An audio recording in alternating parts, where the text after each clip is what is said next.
Hello दोस्तों, कैसे हैं आप सब। उम्मीद करते हैं आप लोग काफ़ी स्वस्थ होंगे, मस्त होंगे और आपकी पढ़ाई भी बेहतर चल रही होगी। तो आइए आपकी पढ़ाई को और आसान करने के लिए हम आज आपके लिए फिर एक बहुत ही महत्वपूर्ण वीडियो लेकर आए हैं, एक बहुत ही महत्वपूर्ण सेशन लेकर आए हैं जिसमें वन वर्ड सब्स्टिट्यूशन के कुछ बहुत ही महत्वपूर्ण, बहुत ही चुनिंदा सवाल को डील करेंगे जो आने वाली परीक्षा के दृष्टिकोण से काफ़ी महत्वपूर्ण है। इसके पहले भी हमने एक वीडियो वन वर्ड सब्स्टिट्यूशन का अपलोड कर रखा है। अगर आपने उस वीडियो को नहीं देखा है तो आप डिस्क्रिप्शन बॉक्स में उसके लिंक दिए गए हैं, आप उसे देख लीजिए। और आपको वीडियो कैसा लगता है आप लाइक करके ज़रूर बताइए, आप कमेंट करके ज़रूर बताइए कि आपको वीडियो कैसा लगता है। और यदि आप हमारे चैनल पे नए हैं तो आप एक बार चैनल को ज़रूर सब्सक्राइब कीजिए। इससे पहले कि आज के इस शानदार सेशन की शुरुआत करते हैं, आप तमाम मेरिटोरियस स्टूडेंट्स का स्वागत करते हैं अपने YouTube channel new classes Halsi में। और आज के इस बहुत ही महत्वपूर्ण सेशन की शुरुआत करते हैं आपके साथ। और यदि आपको भी किसी प्रश्न का जवाब पता हो तो फटाफट कमेंट करके बताते रहिए, ताकि आपको ये एहसास हो कि हम कितना जानते हैं और हमको भी ये एहसास हो कि आप कितना जानते हैं। तो आइए, हमारा पहला प्रश्न है, a handwriting which can not be read easily. जिस हैंडराइटिंग को हम लोग अच्छे तरीके से नहीं पढ़ सकते हैं, यानी अस्पष्ट रूप से लिखा गया हो, है ना, उसको हम लोग बोलते हैं अपठनीय। क्या बोलते हैं बाबू? अपठनीय बोलते हैं। और इसका राइट आंसर होगा इलिजिबल। इलिजिबल का मतलब होता है अपठनीय। ऑब्स्क्योर का मतलब क्या होता है बाबू? अस्पष्ट या धुंधला कह सकते हो। विच इज़ नॉट क्लियर, जो क्लियर नहीं हो, जो स्पष्ट नहीं हो, उसको हम लोग क्या बोलते हैं बाबू? ऑब्स्क्योर बोलते हैं। और इलीगल बोलते हैं not according to law. Not according to law, जो कानून के अनुसार नहीं हो, उसको हम लोग बोलते हैं इलीगल। और डर्टी का मतलब तो आपको पता है कि गंदा होता है। तो इस प्रश्न का राइट आंसर ऑप्शन डी होगा। अगले प्रश्न की तरफ चलते हैं। इनकेपेबल ऑफ बीइंग इलेक्टेड, जिसे चुना जाने योग्य ना समझा जाए या जो चुना जाने योग्य ना हो, उसे हम लोग क्या कहते हैं? तो उसे हम लोग कहते हैं इनएलिजिबल। क्या कहते हैं बाबू? इनएलिजिबल का मतलब क्या होता है कि अयोग्य, जो चुना जाने योग्य नहीं हो, उसको हम लोग क्या कहते हैं? इनएलिजिबल। अब देखिए, यहाँ पे हमने इसको बताया कि एलिजिबल का मतलब क्या होता है? अपठनीय होता है, जिसे पढ़ा नहीं जा सकता है। और एलिजिबल का मतलब क्या होता है? Fit for selected, fit for selection, जो सिलेक्शन के योग्य हो उसको हम लोग एलिजिबल बोलते हैं। और इरिलेवेंट बोलते हैं नॉट गुड, जो अच्छा नहीं हो उसको हम लोग इरिलेवेंट बोलते हैं। तो इस प्रश्न का राइट आंसर ऑप्शन नंबर 1 होगा। सारे के सारे ऑप्शन बहुत ही इंपॉर्टेंट रहते हैं, आप इसे जरूर याद रखिएगा। और एक ऑप्शन दूसरे प्रश्न का आंसर बनेगा, आप इसे जरूर दिमाग में रखिएगा। तो आप इसे जरूर देखिएगा, और सारा इंपॉर्टेंट कलेक्शन है, इसलिए आप वीडियो को स्किप मत कीजिएगा, लास्ट तक देखिए इसे। अगले प्रश्न की तरफ चलते हैं। One who speaks for another, जो दूसरे के लिए बोलता है, तो हम लोग जो दूसरे के लिए बोलता है उसको स्पोक्समैन या प्रवक्ता कहते हैं या स्पोक्स पर्सन कहते हैं। तो यहाँ पे हमारा राइट आंसर क्या हो जाएगा? स्पोक्समैन। इसका मतलब होता है प्रवक्ता, जो दूसरे की बात को, दूसरे दल के, दूसरे की अवधारणा को रखने का काम करता है। एक्टर का मतलब आपको पता है। और इम्पर्सनेटर का मतलब क्या होता है? तो बरहरूपिया होता है, या बहरूपिया हम लोग कह सकते हैं। इसका मतलब होता है जो पल में जो है वह अपना रूप बदलता है। और प्रिटेंडर का मतलब क्या होता है? पाखंडी कह सकते हो, ढोंगी कह सकते हो। पाखंडी या ढोंगी मतलब जो मान करके चलिए इस तरह से है, कुछ और दिखाने का प्रयास कुछ और कर रहा है, उसको हम लोग बोलते हैं प्रिटेंडर। तो इस प्रश्न का राइट आंसर ऑप्शन बी होगा। अगले प्रश्न की तरफ चलते हैं। A person who has an obsessive wish to steal. Obsessive का मतलब होता है सनकी या पागलों जैसा। क्या होता है बाबू? पागलों जैसा। अभी देखिए क्या होता है, किसी किसी व्यक्ति को चोरी करने का लत लग जाता है, उस सनक जाता है, वो बार बार चोरी करता है, आप उसको कितना भी रोकिएगा वो चोरी करेगा ही करेगा। तो उसको हम लोग बोलते हैं क्या? ऑब्सेसिव विश टू स्टील, यानी जो एकदम पागल के जैसा जो है उसकी इच्छा रहती है कि हमेशा चोरी करें, सनक जाता है उसके प्रति, तो उसको हम लोग बोलते हैं क्या? क्लैप्टोमैनियक। क्या बोलते हैं बाबू? क्लैप्टोमैनियक का मतलब होता है चोरी की आदत। क्या होता है? चोरी की आदत, चोरी की लत। और ये बहुत ही इंपॉर्टेंट प्रश्न बनता है। बाकी के ऑप्शन पे बात कर लेते हैं। बिब्लियोमैनिक का मतलब होता है जिसे किताबों की लत हो। जिसे किसकी लत हो बाबू?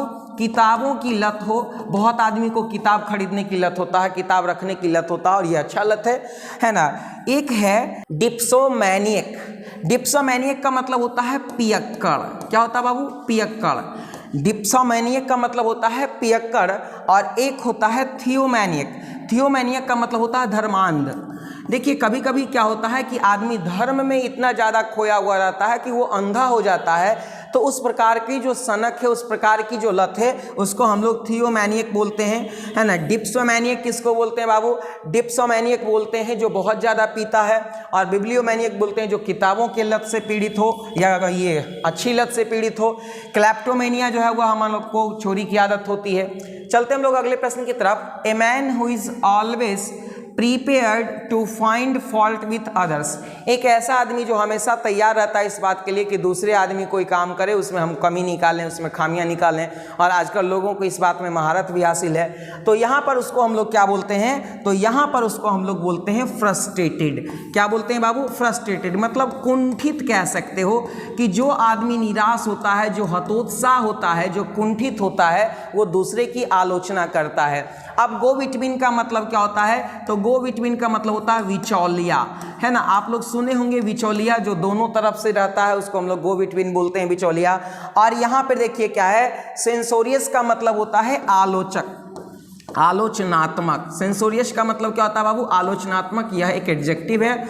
और यहाँ पे एवरेशियस का मतलब होता है क्या? भुक्खड़। एवरेशियस का मतलब क्या होता है बाबू? भुक्खड़। तो इस प्रश्न का राइट आंसर ऑप्शन बी होगा। अगले प्रश्न की तरफ चलते हैं। A professional rider in horse race. कहता है कि जो हॉर्स रेस में जो है वह प्रोफेशनल भाग लेता है उसको हम लोग क्या कहते हैं? तो जो हॉर्स राइड में जो है प्रोफेशनली भाग लेता है उसको हम लोग बोलते हैं जॉकी। क्या बोलते हैं बाबू? उसको जॉकी। यानी जो पेशेवर आदमी हो, जो पेशेवर घुड़दौड़ हो, घुड़दौड़ में भाग ले, घुड़दौड़ में भाग ले, जो पेशेवर घुड़दौड़ में भाग लेने वाला है उसको हम लोग क्या बोलते हैं बाबू? जॉकी बोलते हैं। ऐसे राइडर का मतलब भी क्या होता है? तो राइडर का मतलब भी घुड़सवार होता है। हॉर्स कर्सर का मतलब भी जो है वह घुड़सवार होता है। कोच का मतलब आपको पता ही है कि जो हम लोगों को किसी चीज़ के बारे में टिप्स देते हैं। तो राइट आंसर ऑप्शन डी। अगले प्रश्न की तरफ चलते हैं। गवर्नमेंट बाय नन, यानी वैसा तंत्र, वैसा शासन जिसमें कोई सर्वो-सर्वा नहीं हो। यानी वहाँ जब कोई सर्वो-सर्वा नहीं होगा तो वहाँ अराजकता की स्थिति होगी, एनार्की की स्थिति उत्पन्न होगी। तो इस प्रश्न का राइट आंसर हो जाएगा एनार्की। इसका मतलब होता है अराजकता। क्या होता है बाबू? इसका मतलब अराजकता। डेमोक्रेसी मतलब होता है गवर्नमेंट बाय पीपल, लोगों के द्वारा जो शासन चलाया जाता है उसको हम लोग क्या बोलते हैं बाबू? डेमोक्रेसी। ये बहुत ही इंपॉर्टेंट प्रश्न है, आप इसे जरूर याद रखिएगा। एरिस्टोक्रेसी का मतलब होता है कुलीन तंत्र। एरिस्टोक्रेसी का मतलब होता है बाबू कुलीन तंत्र, यानी government by noble people. Government by noble people यानी आदर्श लोगों के द्वारा जो शासन चलाया जाता है उसको एरिस्टोक्रेसी बोलते हैं। और ऑटोक्रेसी का मतलब होता है निरंकुश तंत्र। क्या होता है बाबू? निरंकुश तंत्र। यानी हम लोग कह सकते हैं कि गवर्नमेंट बाय वन पर्सन या वन डिक्टेटर, है ना। तो इसको हम लोग क्या कहते हैं बाबू? ऑटोक्रेसी। बहुत ही इंपॉर्टेंट स्लाइड है ये, इसे जरूर याद रखिएगा आप। चलते हम लोग अगले प्रश्न की तरफ। A person of material outlook. Outlook का मतलब क्या होता है बाबू? नजरिया। आउटलुक का मतलब क्या होता है? नजरिया। यानी एक ऐसा व्यक्ति जिसका जो है वह मटेरियल आउटलुक हो, यानी धन दौलत दिखावे के पीछे ज़्यादा वो अपना जो है वह विचार रखता हो। और इंडिफरेंट टू कल्चरल इवेंट्स, जो कि सांस्कृतिक घटनाओं से या सांस्कृतिक कार्यक्रमों से जो है वह थोड़ा सा अपने आप को अलग रखता हो, और सिर्फ पैसे कौड़ी के पीछे जो है वह अपना सोच फिक्स कर लिया हो, उसको हम लोग बोलते हैं मेटेरियलिस्ट। क्या बोलते हैं बाबू? मेटेरियलिस्ट। इसका मतलब होता है भौतिकवादी। इसका मतलब क्या होता है बाबू? भौतिकवादी। यानी भौतिकवाद की जो पूजा करता है उसको हम लोग भौतिकवादी कहते हैं।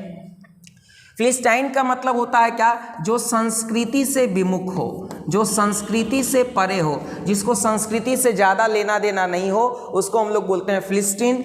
और अनकाउथ का मतलब क्या होता है? तो अनकाउथ का मतलब कह सकते हो कि अशिष्ट कह सकते हो, अशिष्ट, है ना, जाहिल कह सकते हो, गंवार कह सकते हो, है ना। ये आपका क्या होता है? अनकाउथ का मतलब होता है। और अनकल्चर्ड का मतलब भी क्या होता है बाबू? असभ्य होता है। तो इस प्रश्न का जो राइट आंसर हो जाएगा वो मेटेरियलिस्ट, ऑप्शन ए। अगले प्रश्न की तरफ चलते हैं। One who believes that pleaser is the highest good. वैसा व्यक्ति जिसे ये लगता है कि आनंद ही जीवन में सब कुछ है, आनंद से बढ़कर के कुछ नहीं है और हमेशा वो खुश रहने की कोशिश करता है, उसको हम लोग क्या बोलते हैं? तो उसको हम लोग बोलते हैं हेडोनिस्ट। क्या बोलते हैं बाबू? हेडोनिस्ट बोलते हैं। हेडोनिस्ट का मतलब होता है आनंदवादी।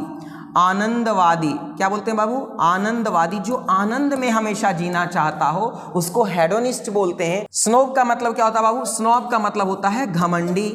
और सेलिब्रेट का मतलब क्या होता है? सेलिब्रेट का मतलब होता है ब्रह्मचर्य कह सकते हो। और एपिक्योर का मतलब क्या होता है? स्वाद लोलुप। एपिक्योर का मतलब क्या होता है बाबू? स्वाद लोलुप, यानी जो खाने पीने का शौकीन हो, जो स्वाद के पीछे भागता हो। तो यहाँ पे इसका राइट आंसर हो जाएगा हेडोनिस्ट, ऑप्शन डी। अगले प्रश्न की तरफ चलते हैं। That which is found everywhere, जो सभी जगह मिलता है तो उसको हम लोग बोलते हैं सार्वभौमिक यानी यूनिवर्सल। जो सभी जगह मिलता है उसको हम लोग क्या बोलते हैं बाबू? सार्वभौमिक या यूनिवर्सल। फ्रेश का मतलब क्या होता है बाबू? ताजा होता है। ट्रांसिएंट का मतलब होता है क्षणिक या अस्थायी होता है। और यहाँ पे बात कर लेते हैं कन्फाइंड का मतलब होता है सीमित या संकुचित। क्या मतलब होता है इसका बाबू? सीमित या संकुचित। फ्रेश मतलब क्या होता है? ताजा। तो इस प्रश्न का राइट आंसर हो जाएगा ऑप्शन नंबर 1। अगले प्रश्न की तरफ चलते हैं। That which catches fire easily, जो आसानी से आग पकड़ लेता हो। तो जो आसानी से आग पकड़ लेता है उसको हम लोग दाह्य पदार्थ बोलते हैं। ठीक है, अब देखिए यहाँ पे क्या है, उसका अंग्रेजी होता है इनफ्लेमेबल। इनफ्लेमेबल का मतलब होता है दाह्य पदार्थ जो आसानी से आग पकड़े, जो आसानी से आग पकड़े। अब देखिए यहाँ पे क्या है बाबू? पहला ऑप्शन की बात कर लेते हैं। तो इनकम्बस्टिबल का मतलब होता है क्या? तो इसका मतलब होता है अदाह्य पदार्थ जो आसानी से आग नहीं पकड़ता हो।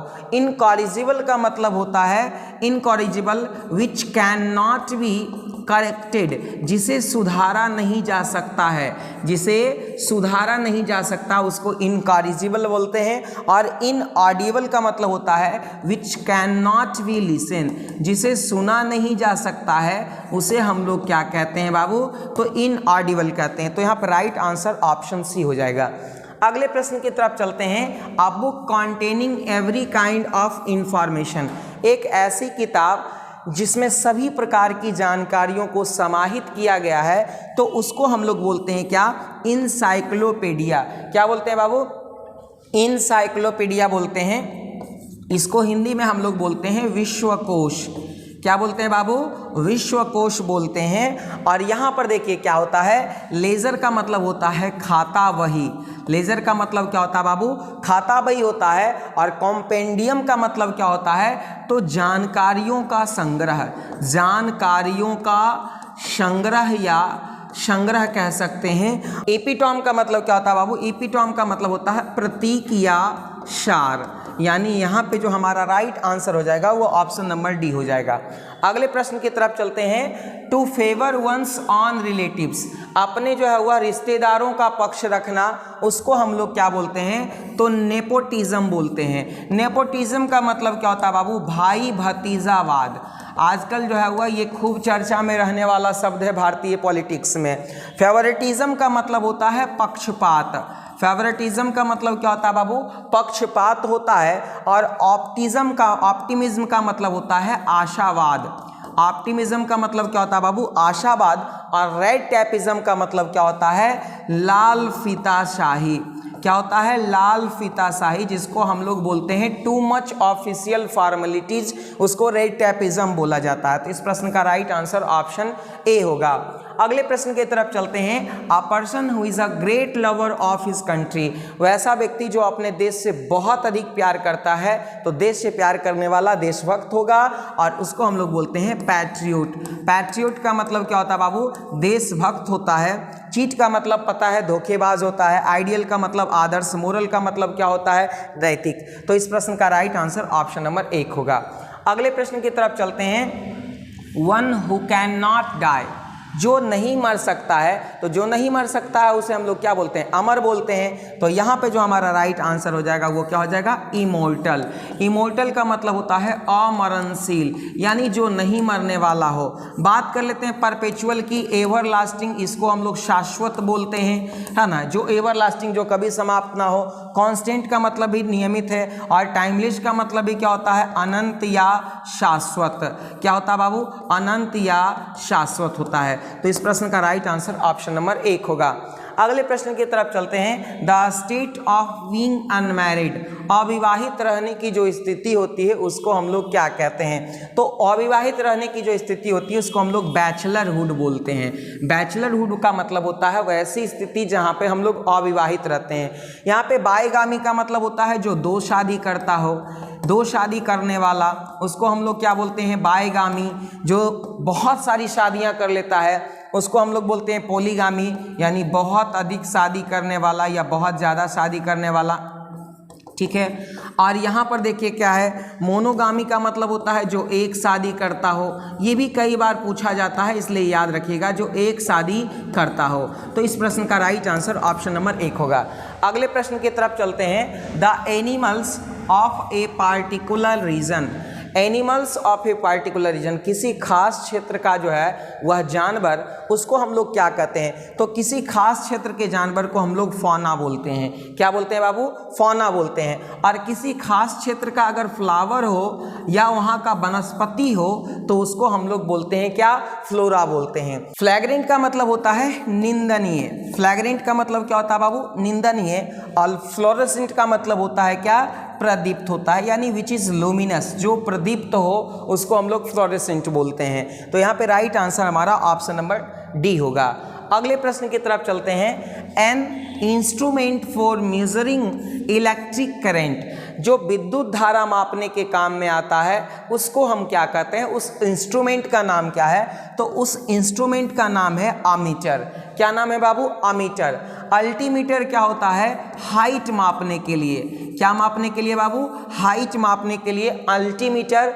और speed of air, speed of air यानी हवा की गति को मापने के लिए हमारा जो ये यंत्र है उसको हम लोग बोलते हैं एनीमोमीटर। और ऑडियोमीटर हम लोग क्या बोलते हैं, तो लिसनिंग कैपेसिटी, यानी सुनने की क्षमता को मापने वाला जो यंत्र होता है उसको हम लोग बोलते हैं ऑडियोमीटर। तो इस प्रश्न का राइट आंसर ऑप्शन सी होगा। और ये सब सभी के सभी बहुत ही ज़्यादा इंपॉर्टेंट सवाल हैं। अगले प्रश्न की तरफ चलते हैं। Notice of death specially in a newspaper, newspaper में हम लोग लिखित देते हैं कि फलाना व्यक्ति का देहांत फलाने तारीख को हो गया। तो ये जो लिखित नोटिस होता है किसी के मृत्यु का, उसको हम लोग क्या बोलते हैं बाबू, तो उसको हम लोग बोलते हैं ऑबिचुअरी। ऑबिचुअरी मतलब होता है शोक संदेश। क्या होता है बाबू, शोक संदेश, और वो भी किसी का लिखित। एडवर्टीजमेंट का मतलब क्या होता है बाबू, इसका मतलब होता है प्रचार, ये आपको पता है। डिक्लेरेशन का मतलब क्या होता है, उद्घोषणा, ये भी आपको पता है। और यहाँ पर देखिए क्या है, रेफरेंडम का मतलब होता है जनमत संग्रह। रेफरेंडम का मतलब क्या होता है बाबू, जनमत संग्रह। तो इस प्रश्न का राइट आंसर ऑप्शन डी होगा। और ये प्रश्न कई बार परीक्षा में पूछा गया है, इसलिए आप इसे जरूर याद रखिएगा। बाकी के मीनिंग भी आपको याद कर लेने हैं ताकि आपको दूसरे प्रश्न में आपको ऑप्शन छांटने में और ऑप्शन चूज करने में सुविधा हो। साथ ही साथ ये सिनो और एंटोनिम में भी आपको काम आएगा। चलते हम लोग अगले प्रश्न की तरफ। अ प्लेस वेयर वीज आर केप्ट, जहां पक्षियों को रखा जाता है उसको हम लोग क्या बोलते हैं। तो देखिए एपियरी का मतलब होता है प्लेस फॉर वीज, प्लेस फॉर वीज यानी मधुमक्खियों के रखने की जगह को हम लोग बोलते हैं एपियरी। एक्वेरियम को हम लोग क्या बोलते हैं, प्लेस फॉर फिश, यानी मछली के रखने की जगह को हम लोग क्या बोलते हैं बाबू, एक्वेरियम बोलते हैं। और जू क्या होता है, प्लेस फॉर एनिमल्स, जानवरों के रखने की जगह को हम लोग क्या बोलते हैं, जू बोलते हैं। और एवियरी क्या होता है, प्लेस फॉर बर्ड्स, यानी पक्षियों के रखने की जगह को हम लोग जो है वह क्या बोलते हैं, तो एवियरी बोलते हैं। यानी इस प्रश्न का राइट आंसर ऑप्शन डी है। तो दोस्तों उम्मीद करते हैं कि आपको ये सारा का सारा प्रश्न काफ़ी अच्छे से समझ में आया होगा, क्योंकि सारा काफ़ी इम्पॉर्टेंट था। और यदि आपको वीडियो अच्छा लगा है तो आप लाइक ज़रूर कीजिए, अपने दोस्तों को शेयर कीजिए। आप वीडियो को पूरा देखिए, लगातार देखिए, ताकि आपसे परीक्षा में कोई भी प्रश्न छूटने ना पाए। तो आज के लिए इतना ही। बहुत बहुत धन्यवाद आप सभी का हमसे जुड़ने के लिए।